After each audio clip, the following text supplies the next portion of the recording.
my God. That was a perfect game for a Monday Night Miracle or a nightmare. It depends on what side of the ball you were on. Mostly miracles. Mostly miracles. Good vibes here. Unbelievable. Like, you put it out into the universe. I do it every week. I've been doing it for years upon years upon years. Hashtag Monday Night Miracle. A lot of people needed big games from Kelce or Mahomes or Devontae Adams or Josh Jacobs or Daniel Carlson. And it doesn't matter who you needed. You got it all. Everything hit, man. Look at this. Just a glutton of excitement out there for everyone. Holy smokes. I mean, Kelce, as we saw, had 4 touchdowns yesterday. I said I didn't want him to have more than 30 points, at least in my fantasy league. Yikes, McGee for me. He had 33.5 points, but we saw Patrick Mahomes and Kelce. I mean, they just keep it going. But on the other side of the ball, too, the Raiders being able to put up so many points. And with them being up 17-0, I was like, all right.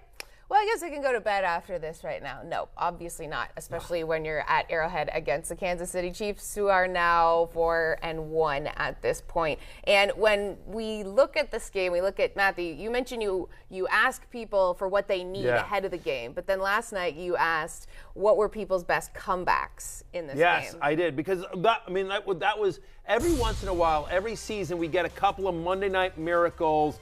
And so you sit here and you look at Allen, who says down by 116 going into the game with Carr, Devontae, Jacobs, Kelce, and Daniel Carlson left. He came back and won by a point, as you saw there. Guy Malik was down 90, had Kelce, Adams, and Jacobs not pictured, came back to win by 1.08. John Orand, our friend John Orand from Sports Business Journal, he had Kelce, I had Waller. Sorry, John. Too bad. Sorry about that. I hope Andrew Marchand gives you hell about it on your sports media podcast this week. Shout out to those guys. And this is Pete. This is Pete from our show league. Yes, our producer right now. Our producer Pete right now tweeted out yesterday. My fellow producer, let's call him Steven D. That's Steven D'Agostino. Wanted to show the score of our matchup on our fantasy football show. He wanted to do that, right? Not realizing that he still had Mahomes and Kelce and down 60 points. What happened? The Killer Koalas, 149, to the Jeans House Gang, 146. That's what Steven D'Agostino gets for talking trash. He dropped nice the goal job, before the goal Pete D. ball before the goal Who line. is this person? And then, oh no. Go ahead, Julie. Why don't you read your own tweet? Hi, Matthew Berry. Need Travis Kelce not to have 30 points to set off the fact that I benched Gabe Davis. So that's what you needed to have happen. What did happen, Julie Stewart-Binks? Travis Kelce had over 30 points and had a career night, of course, because that is the Binks jinx. And I lost my league by like 0.60 points. So, I mean, whatever. I was going to lose it anyways because of Gabe Davis. Anyone who benched Gabe Davis this past weekend, T's and P's. No. Listen. I like the Jinx Binks or the Binks Jinx or whatever it is. Whatever it is. Hopefully you haven't brought it to this show. But what I would say here is I was talking to you backstage and I said, I don't think you should beat yourself up for benching Gabe Davis. Now, of course not. I don't. Right. Good. No. Look, now, did we talk him up last week and saying I'm in on him? Was he on the love list? Every week. Right. Since August. Since August. But I was like, 1 week I was finally right. Okay, so I took notes on the show But because still. I'm a nerd on all that. And you were very high on Gabe Davis for this week. But ahead of that, he had been really very pedestrian. And so at what point do you pull the plug and you say, no more. I can't do this anymore. Okay. Wrong week. Right, but then you put it out into the universe that I just need Kelce not to do that, and of course Kelce does. I got to keep going. Hang on for 1 second, though. Yeah. Hang on for 1 second. She does it because I'm a nerd. Kind of want to ask you this, right? Do you take notes on the show? No. Hang on. I got this, JSP. Let me ask you something. She says she's a nerd. Women say this all the time. She's like, "Oh, I'm a nerd," and you know what that meant? Like in high school, like you wore glasses. The Laney Bogues? No, you weren't a nerd. Like I was a nerd. Like you have long blonde hair. You're tall and thin. This is the like hot girl disguise. We're not getting fooled. Like right. Like I mean, like every girl that says she was a nerd had like 12 dates to the prom, right? You know, Not like me over here. Where you were like, unless you were like in a basement crunching fantasy numbers, like I was by hand. Like then you want to, if you want to nerd out out. I will nerd out with you. You are not a nerd. Right. You are absolutely not a nerd. Wrote down, don't start Gabe Davis. All right, let's okay, we'll it's like all those 80s teen. It's like all those teen movies. Like, oh, she's the nerdy girl, and then she takes off her glasses. Yes. And like she's a smoke show. Yes. Right? Exactly. We won't go through the history, but I don't need to prove it because I was definitely a nerd in high school, and so that's why it's transferred here to be able to take notes on the show and know that I like should that you do have, this to take notes. You know, the Dave Gettleman. It is the Dave Gettleman. That's a good call, Connor. But I did learn that I should have played. Right, Rogers, you're with me. She's not no. All right, thanks. Okay, all right. I was cool in high school. I guess we go. have figured this out on the show. 100%. But other guys that were cool in Monday Night Football, Josh Jacobs. That was someone that you were not very hot on to start the season. Oh God! Wow. Right back at you, Barry. I kept those receipts on there too. By the way, fair. Asked and answered. 100% was not in Revenge of the Nerds. Right here is what's happening.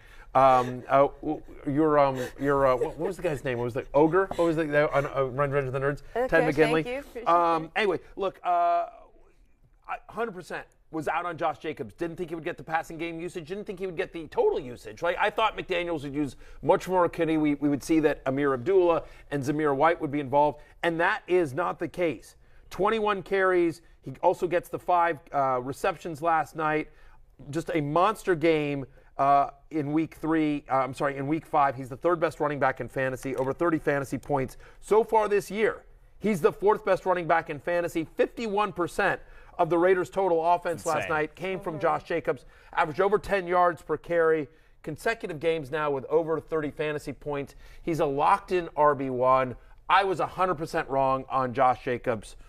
Asked and answered. I've been right on Josh Jacobs. I've hated on Josh Jacobs a lot in my career, and I've been right most of the time. This year, dead wrong. I mean, it was understandable. Number one, my simple rule is if you're playing deep into the Hall of Fame game, you are not fantasy relevant. Right. That's rule number one. Rule number two, they didn't even pick up his 5th-year options. Let's not act like the Raiders expected this from Josh Jacobs right now. I think it took a red alert for them, an awful start to the season, to get back to McDaniels' New England roots and say, we need to run the football. We don't stand a chance dropping our quarterback behind this offensive line over and over again. Now they're leaning on Josh Jacobs, and good things are happening.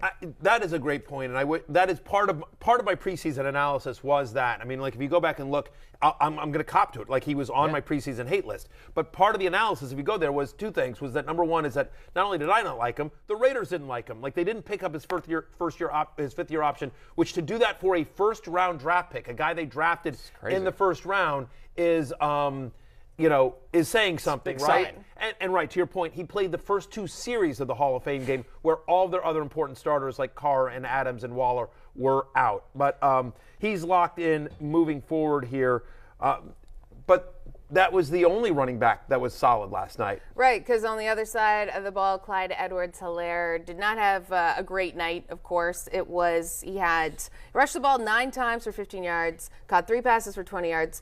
Looked pretty pedestrian, but we also know there was very much Mahomes Kelce show at play. But is this what we expect of Clyde EdwardsHelaire going forward? I think so. I think it's a matter of fact that Kelce dominates the red zone targets, which is a huge problem for anybody not named Kelce. Or if you have Mahomes, it's a good thing because it's working.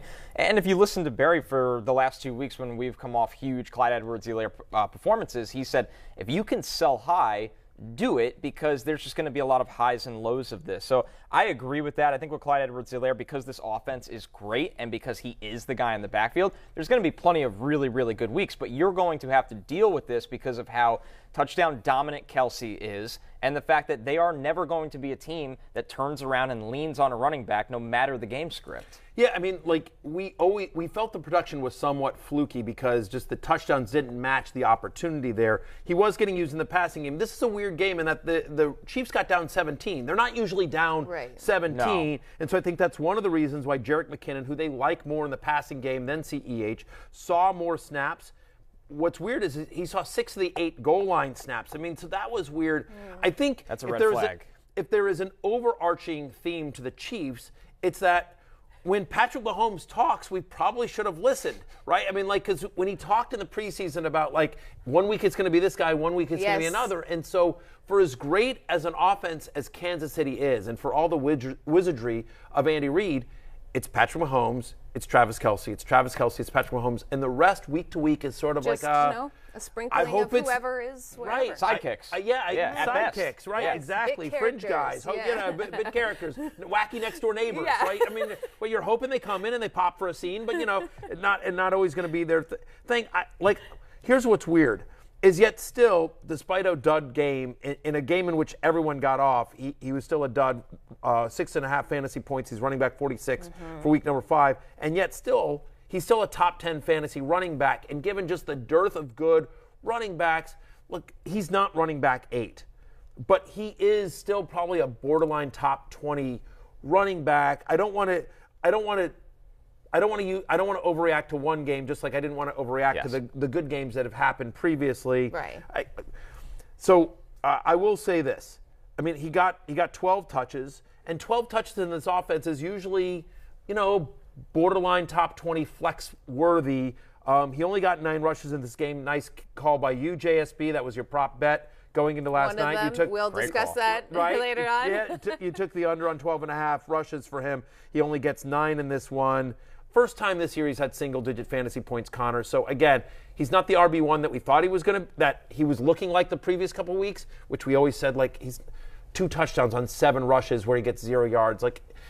We knew that production was fluky, but I also think this lack of production is a little bit fluky as well. He's somewhere in the middle, which is he's running back 18 to 24 is what he is. Right. And when you look at this game that happened on Monday night, this is likely not going to happen every single time. Having a Travis Kelce 4-touchdown night that is going to explode the record books. I mean, who knows? It could happen. I just maybe jinxed that whole thing. But if you look at, we talk about bit characters, fringe guys, the Chiefs wide receivers have been confusing in terms of really who is going to be the guy. We have Marcus Valdes-Scantling and Juju Smith-Schuster.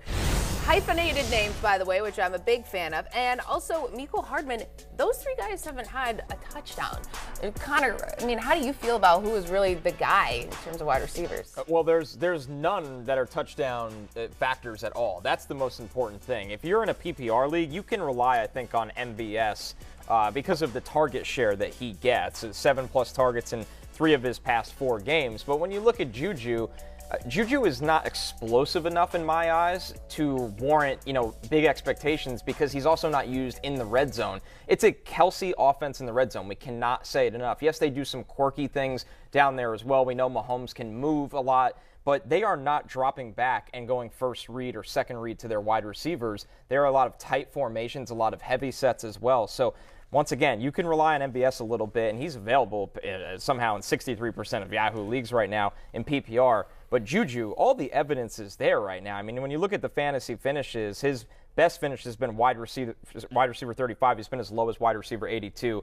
That's a very, very scary variance. Under 14 fantasy points in every game so far this year, Connor. He's got no touchdowns so far, no touchdown receptions through 5 games as well. My friend Graham Barfield tweeted out Juju Duster weekly finishes this week. I mean, to your point, wide receiver 37, wide receiver 82, 35, 38, 66. Wide receiver 35 in week 3 was his best finish, to your point, Connor, as well. And then you think about this upcoming schedule for the Chiefs, right? The Bills, the Niners, a bye, and then Tennessee. It's not till Tennessee where you feel like, okay, that's, again, it's the Chiefs. So they're going to move the ball on anyone. But we're doing our waiver wire segment coming up later in the show. And, Juju Smith-Schuster, I think if you need a spot, I don't mind dropping him. There's going to be 3 or 4 games this year where Juju goes off. It's coming, right? You have to just mentally prepare yourself I had that guy and I waived him. And then now, of course, he goes off. And who knows, maybe it's next week against the Bills. But I think you have to live with that because 5 weeks of wide receiver 35 or worse just isn't getting it done. We have a sample size now. 5 weeks is a small sample size, but in a league in which you usually only get 14 weeks to make the playoffs, that's enough. You're not starting him, and I think there's other guys out there that you feel like you could get more consistent fantasy value from than Juju Smith-Schuster, unfortunately. And I think Juju is always or still living off that reputation of the Steelers when he was just a target monster, and he's gone to Kansas City, and he's just because Tyreek Hill's gone doesn't mean that he stepped into that role. So that's another thing to keep in mind. It's a little bit more name your reputation at this point for Juju, unfortunately. Well, and being a part of the Chiefs' offense. But again, Mahomes said, it's not just going to be, last year it was Kelce and Tyreek. This year it's going to be a different, every week it's going to be a different guy. And what do you know? Patrick Mahomes was telling the truth. And so great for the Chiefs and a nightmare for defensive coordinators that face Kansas City and fantasy managers. All right, so we know that on the other side of the ball, Darren Waller went out in last night's game. The opposite of a Monday Night Miracle. Like John Oran, right? Exactly. Yes. Like, right? He had Kelce, I had Waller. What are you going to do? This was brutal. This was tough. He left the game early with a hamstring injury. It's been a tough year, Connor. 50 yards receiving or less in 3 out of 5 games this year. Played just 8 snaps against the Chiefs. They're on a bye next week. I don't know that there's any takeaway from Darren Waller except you're going to need a tight end replacement for at least next week because he's on a bye. And then hopefully in the next 2 weeks we'll get some news. Hopefully he comes back healthy. We'll see. But I would be, if I'm going, you're already looking for a tight end replacement for Waller this week. Ideally, you might want to look for somebody that doesn't have just 1 week value because this could linger. Yes. We've seen it before with Waller. Yeah, it might be beyond the streaming scope. And I think with Waller, the one trend we do have is lack of health. And I think in August, when he was sitting out all those days, a lot of people were saying they're getting the contract done. But now it looks like there was some reality to him being banged up that's carried over and carried on throughout the season where he simply cannot be relied on week to week. Hi, I'm Mike Tirico, and thanks for watching. Make sure to hit subscribe for the latest news and highlights from NBC Sports.